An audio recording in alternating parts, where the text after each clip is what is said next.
He had his gun, so he just swung it open.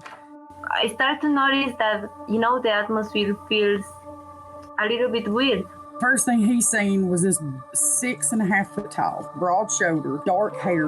That freaked him out. We hadn't talked to her about like life and death and what any of that means. She's 3 years old, So we turned around. Suddenly there's a whole tree falling across the road. And she was describing to us that, there was a deceased person that she could see visually. You're listening to Cryptid Clues, where we tackle the ever-expanding history and mystery of monsters and supernatural madness every Monday. You can find us at CryptidClues.ca for more information, or even check out exclusive content and support us at patreon.com/CryptidClues. Hello, ladies and gentlemen. Welcome back to another episode of Cryptid Clues.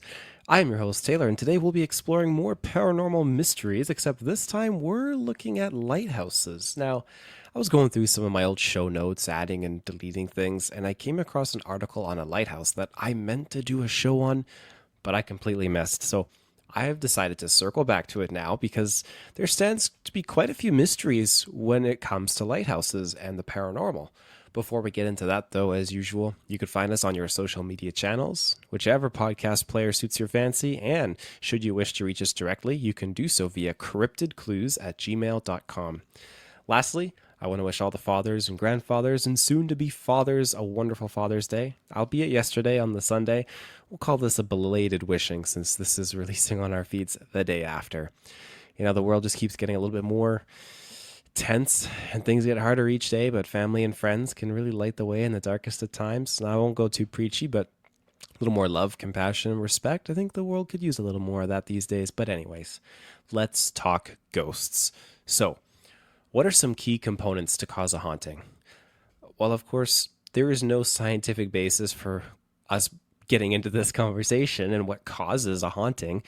Paranormal investigations often look for factors associated with negative or traumatic events, strong emotions, and the presence of residual energy. Now, these are often cited as potential catalysts for paranormal activity, so let's break that down a little bit more here. When it comes to negative or traumatic events, some believe that murders or accidents can leave a lasting imprint on a location. And these imprints, like a recording, can replay the event repeatedly.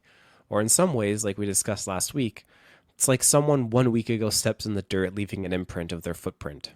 And then you come along 7 days later and see that same footprint left behind. It's similar to the recording scenario.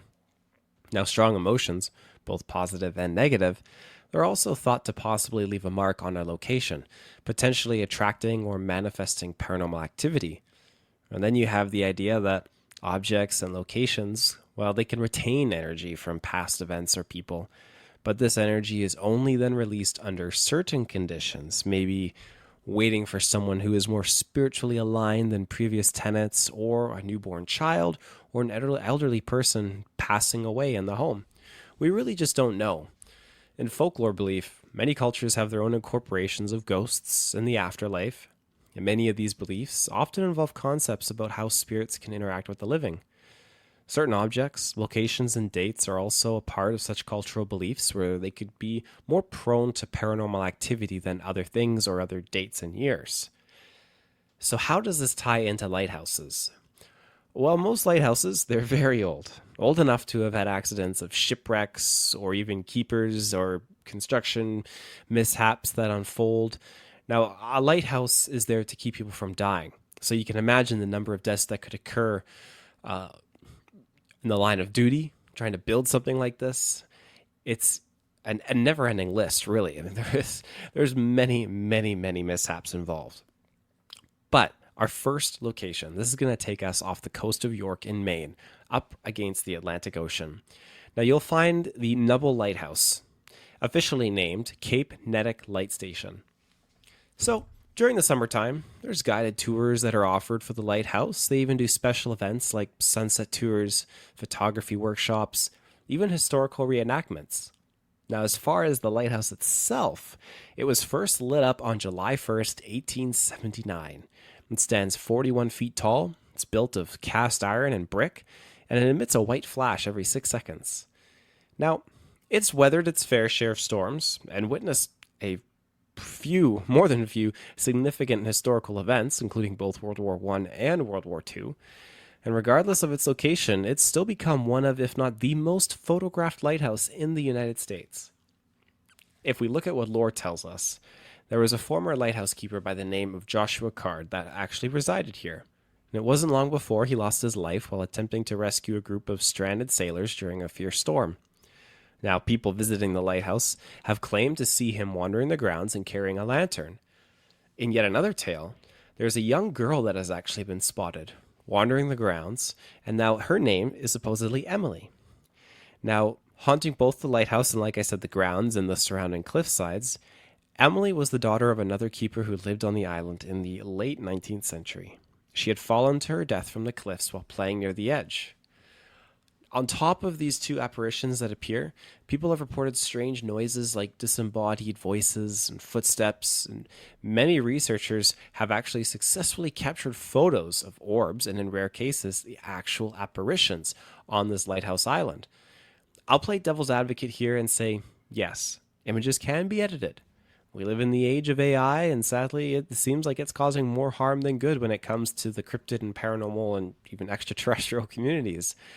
However, even if aliens landed in our backyard and the governments of the earth came forward and said, hey, little green man here, he's the real deal, you'll still have your doubters. So while these researchers' photos could be fake, there's still that 0.1% chance of it being an actual real manifestation. And such piece of evidence could provide the next step in paranormal research, but it's always going to be forever a divisive scientific conversation. Moving on, though, our next lighthouse is the Boone Island Lighthouse.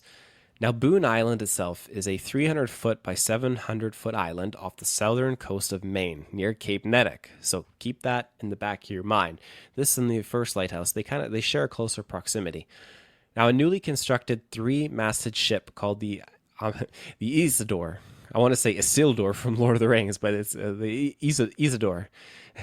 Now, this would become one of, if not the biggest maritime tragedies in the 1800s. On November 30th in 1842, the ship was sailing through some really dangerous waters off the coast of Maine. Now, this boat was captained by Leander Foss, and the vessel had been approaching the coastline for some time, but then storm clouds began to form really heavily overhead. So the crew tried their best to navigate, but the waters and the conditions were getting increasingly aggressive. And even with the assistance of the Boone Island Lighthouse, which was about 6 miles away from the ship, it wasn't enough to help. And the ship eventually sailed in toward Avery's Cove, which is an underwater ledge located just a short distance from Cape Nettic Island. Thus, the ship had crashed. Now, the captain, the crew, 15 members total, and the cargo all perished. The coastline over the following days was just strewn about with debris from the wreckage, and it's these spirits, however, that are said to haunt the coastline near the Boone Island Lighthouse. There are even reports from the locals that have seen a ghost ship sailing nearby where it perished. Between these two lighthouses, various paranormal research experiments have been conducted, and over the years have resulted in a certain degree of success. Moving on to our next location, the St. Augustine Lighthouse. This one is found in Florida at the north end of Anastasia Island. It was built in between 1871 and 1874, and it still stands in active duty today. According to some archival records and maps, this American lighthouse was actually placed on the site of an earlier watchtower that was built by the Spanish as early as the 16th century. There exists an actual map of St. Augustine of 1581, and it depicts Sir Francis Drake's attack on the city, which shows a wooden watchtower that is described as a beacon in Drake's actual account. So there's some fun little history there for you. This has just been a long-standing, hey, this is a great place to put a tower kind of place. So back in the day, however, the island was facing erosion and decay, so to speak. So the sea was taking its toll on it. It took a little bit of time, but finally Congress approved the money for a new St. Augustine lighthouse. And so construction began. The superintendent of the lighthouse construction project moved from Cape Elizabeth, Maine, to oversee this construction, and had brought his family with him. His name was Hezekiah Pitti. Now, living on site was good at first. He was there with his wife Mary, and their children Mary Adelaide, Eliza, Edward, and Carrie. And the construction site, while still a busy building location, it became sort of a playground for the kids as well, which makes sense. As a kid, I would probably do the same. By 1873, only the foundation and 42 feet of the 165-foot tower were complete. And they were actually using a railway cart to move supplies from the dock ships by the sea just to bring it all the way over to the building site. Now, this rail cart system became a main source of pastime for the children. They were basically riding the cart to the water, and then they bring it back up to the site, and then they ride it again and again, so on. The only brace that existed was a wooden board at the end of the rail trail that stopped the cart from tipping off and falling into the water. So, July 10th, 1873, the three Petit sisters, Mary, who was 15, Eliza, who was 13, and Carrie, who was 4, along with another unknown girl that was playing with them, were all riding the cart as usual. The wooden board at the end was not in place. The cart flipped into the water, trapping the girls underneath. Now, a nearby young build site worker saw this happen and immediately dove into the water to rescue them. It took a while, but when he finally managed to lift the cart off the girls, 3 of the 4 children had drowned. The only one who survived was actually the youngest, Carrie. Now, following this tragedy, the construction site and the town shut down for the girls' funeral. And shortly after the funeral, the family had returned to Maine to lay their daughters to rest in their hometown. It's now been 152 years later, to this day, this year, and strange things have been ongoing, which has been consistently and repeatedly attributed to the spirits of these girls that had passed in that accident. One of these stories involves a relief lighthouse keeper living on the site home in the 1950s who reportedly kept hearing footsteps upstairs. He'd go to investigate, but no one was ever present. The head keeper at the time was actually a man named James Pippin, and he served from 1953 to 1955. Now, he was actually the last keeper to live at the light station. James had initially lived in the keeper's house, as did all the previous keepers, but eventually he opted to move to the much smaller coastal lookout building, swearing, and I quote, "The big house was haunted, and I would not stay another night in it." End quote. In 1955, the lighthouse lamp became fully automated, and the United States Coast Guard replaced the lighthouse keeper's position with a new job called lamplighter. Essentially, it's the exact same job and duties of a lightkeeper, but you didn't have to live on site. So the lightkeeper's house was then a rentable home. Come 1960, there was a local leather crafter that took up residence in the house and claimed to wake up multiple times to a girl, just a small girl, standing by his bed. He'd blink and then they would just disappear. In 1970, after being empty for many years, the home actually caught fire and burned down, and to this day, there's still no proper explanation as to how or why. St. Johns County actually purchased the remains of the building. Now, they had the intent of demolishing it. It was due to safety reasons, but there were several women that came forward and raised over $1.2 million, and over the next 15 years successfully restored the lightkeeper's house, as well as spruced up the tower. But during these renovations, construction workers and volunteers all reported numerous unexplained incidents in the home. The basement was a massive hotspot for encounters, which, oddly enough, was the only part of the home that had not been burned down. So, during tours, people have had their shoelaces tied to the steps, and tour guides, after locking up, often hear child giggles in the building. But of course, there are many full-body apparitions that appear in addition to this, and like we mentioned with the crafter, another report took place during the day. And this is more like only a couple years ago, more modern. This isn't back in like the 1900s. So it was when a person was exploring the hammock trails nearby, and they came upon a little girl wearing a Victorian-era clothing sitting on a bench reading a book. Another group of hikers were coming up the trail behind them, and so when this person just like looked over at the group and then looked back to the bench, they were gone. So, in similar fashion to this, there was another ghost tour that was unfolding. A woman had come forward to compliment another lady and her daughter. They were both on the tour, and as the daughter's behavior was just ecstatic, like great, so well behaved and quiet, to like, oh my goodness, just a young kid. So the person wanted to compliment that. Now the woman was kind of confused, the supposed mother, by this, and was like, oh, I don't have a daughter. And the other lady who offered the compliment said, but there's been a little girl standing by you for almost the entire evening of the tour. Afterwards, it was confirmed there were no children on the tour that evening. And these are only a few of the haunted lighthouse locations that exist out there, with many, many more. You have Tybee Island Lighthouse. That one's located in Georgia. That was first constructed actually in 1736, with tourists reporting seeing floating bodies and, again, disembodied vocalizations. Battery Point Lighthouse is another one. That's in Northern California. It dates back to 1856, and as reported by the lightkeepers, have had many things hidden from them, and they've witnessed many items actually moving on their own. And of course, there's Point Lookout Lighthouse. Now, this dates back to 1830, and this location served actually as a prison during the Civil War, with as many as 8,000 Confederates that died here. And along with the usual haunting reports, research teams have successfully recorded over 24 distinct and separate voices in the building, along with apparitions appearing as well, which some speculate is notably the daughter of the first lightkeeper. Now, she died in 1847 after serving as the lightkeeper for 17 years. Her father also served as lightkeeper right before she did, but he died 2 to 3 months into the job himself. I found a very informative website about the Point Lookout Lighthouse, and it even has photocopies of the letters from Ann Davis. Now, she was the daughter who worked here for many, many years after her father had passed only a couple months into the job. One thing I found interesting on these notes was that she had a salary of $350 a year, which is bonkers, but fitting for that time period. I didn't reverse engineer what the math would be with tax wise, what that equivalent would be in today's age, but I'm sure that a job like that at the time probably paid adequately. But that's me just being a bit making an assumption. One other humorous fact, though, that I did find was that she received a handwritten warning letter that mentioned, and I quote, "Miss David cannot be allowed to sell liquors on the lighthouse premises," end quote. So clearly that $350 a year salary was low enough to warrant a little side hustle in dipping her toes into the liquor industry, which, hey, I get it. In 2025, there's over a third of Americans, it's like 36%, that have reported having a side hustle. Times are tough, so why not?